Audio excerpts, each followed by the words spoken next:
Hello students, I've got your feedback that you are not understanding social science properly. We will definitely find a solution for this, and I'll request you students to read when the topic is complete at home, right? You have my word, you will definitely understand the topic. And if you still face some problems, you can text me on WhatsApp, right? We will discuss. And what I do every day when the topic is, suppose this is the topic we are going to cover today, but we have also finished some part of this chapter before this heading. What I do, before starting this topic, I discuss before those two headings before, right? Because I want you to understand the story, the link of this part, right? That is why I do that thing. So I hope you like this part. If you don't like, I will straight away, I will start from this heading every day, new topic, not discussing before. And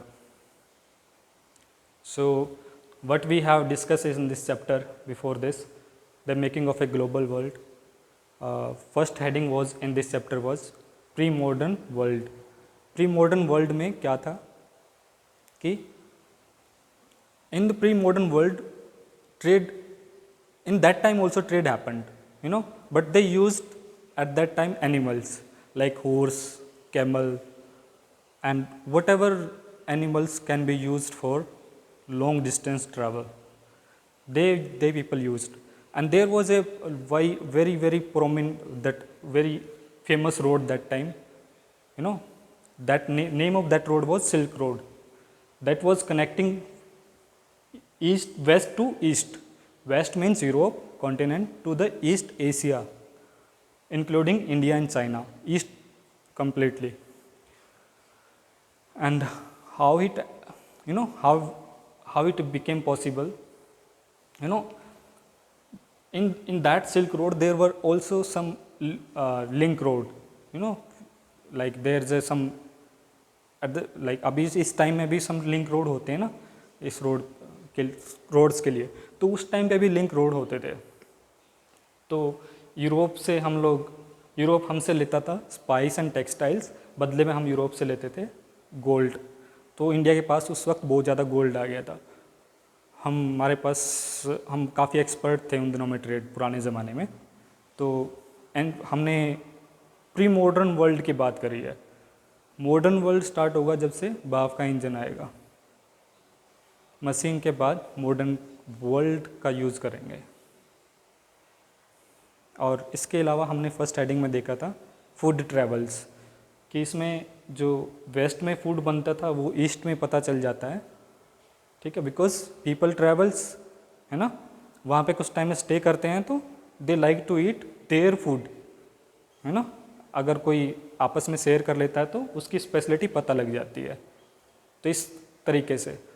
और इसमें इस heading में हमने एक चीज़ देखा था कि हमने मतलब काफ़ी टाइम तक जो ये कॉन्टिनेंट था, नॉर्थ अमेरिकन, साउथ अमेरिका, हमें पता नहीं था. यहाँ पे जो लोग रहते थे, यहाँ का जो फूड था हमें पता नहीं था, ठीक है. लेकिन यहाँ का फूड था जैसे मेज़, कॉर्न, पोटैटो, ये यहाँ के लोग खाते थे.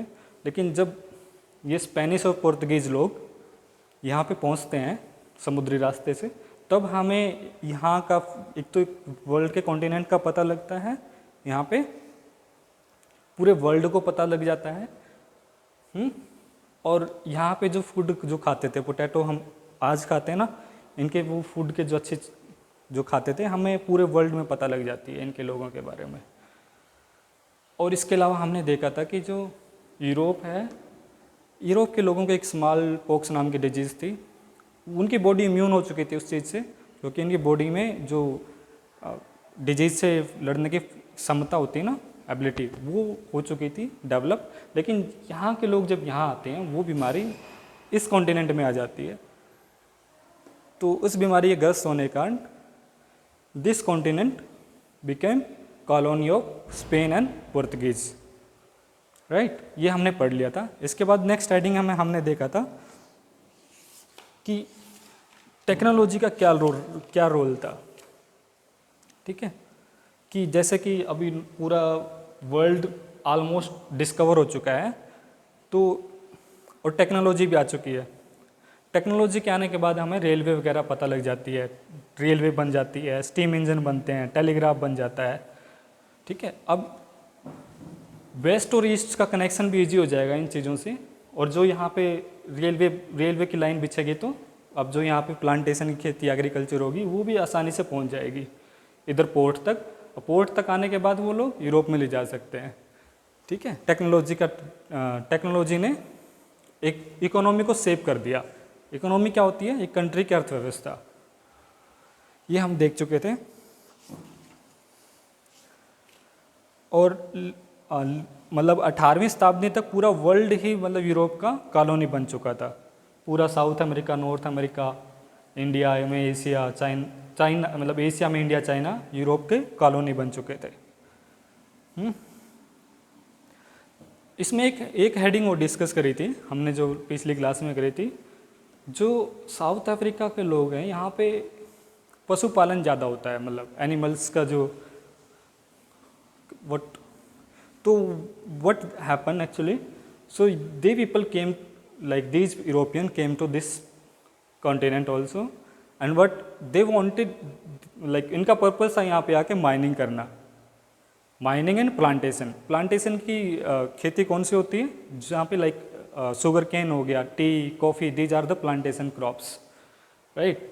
तो जब यूरोपियन आए तो उनका पर्पस था ये यहाँ पे ये इनसे खेती करवाना और माइनिंग करवाना अफ्रीकन लोगों से। क्योंकि ये लोग अफ्रीकन लोग मतलब फिजिकली काफ़ी स्ट्रॉन्ग होते हैं, पर ये लोग करने को तैयार नहीं थे, बिकॉज वेजेस कम मिल रहे थे। तब तक तो स्टार्टिंग थी मशीनी युग की, है ना। मशीन का जो एरा था ना, स्टार्टिंग थी उस टाइम पे उसकी। तो ये लोग वेजेस के लिए काम करने को तैयार नहीं थे। तो ये मेनली अपना जो व्यवसाय था, जो प्रोफेशन था, मतलब एनिमल्स हस्बेंड्री करते थे, तो उसी में बिजी रहते थे साउथ अफ्रीका के लोग। लेकिन यहाँ पे ये लोग बीफ वगैरह बहुत खाते हैं यूरोपियन लोग। तो यहाँ पे बीफ आता है इटालियंस आर्मी के पास। उसमें एक रिंडरपेस्ट नाम का एक वायरस था जो कैटल के लिए हार्मफुल था। उसका कॉन्टिनेंट में फैल जाना और करीब 90% कैटल को किल कर देना अफ्रीका में। तो यही रीज़न रहा कि अफ्रीकन जो कॉन्टिनेंट था वो सबऑर्डिनेट बन गया यूरोपियन इकोनॉमी के, मतलब इसकी कॉलोनी बन गया पूरा का पूरा कॉन्टिनेंट। बिकॉज इन लोगों का जो प्रोफेशन था वो एनिमल हस्बेंड्री था, पूरा डिपेंडेंट एनिमल हस्बेंड्री पे थे। अब वही नहीं रही, बहुत सारी डिजीज़ के कारण ख़त्म हो गई कैटल, तो बेरोजगार लोग हो गए ना, unemployed. That is why these people started working for wages in European companies everywhere. ठीक है, ये हमने देखा था। उसके बाद हम बाद में बात करेंगे स्लेवरी के बारे में। तो आज हम शुरू करते हैं थर्ड हेडिंग, द इंटरवार इकोनॉमी। ठीक है, इंटरवार इकोनॉमी में हम देखेंगे कि 1914 टू 1918। ठीक है, तो फर्स्ट वर्ल्ड वॉर का टाइम क्या था? 1914 टू 18। ये जो टाइम पीरियड था, ये फर्स्ट वर्ल्ड वॉर का टाइम पीरियड था।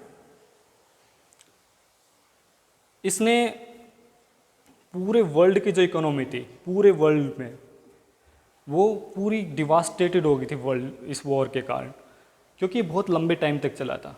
ऐसा किसी ने एक्सपेक्ट नहीं करा था। तो इसमें मेनली दो ग्रुप थे। देखो, अब ये हेडिंग अब से टॉपिक शुरू होता है।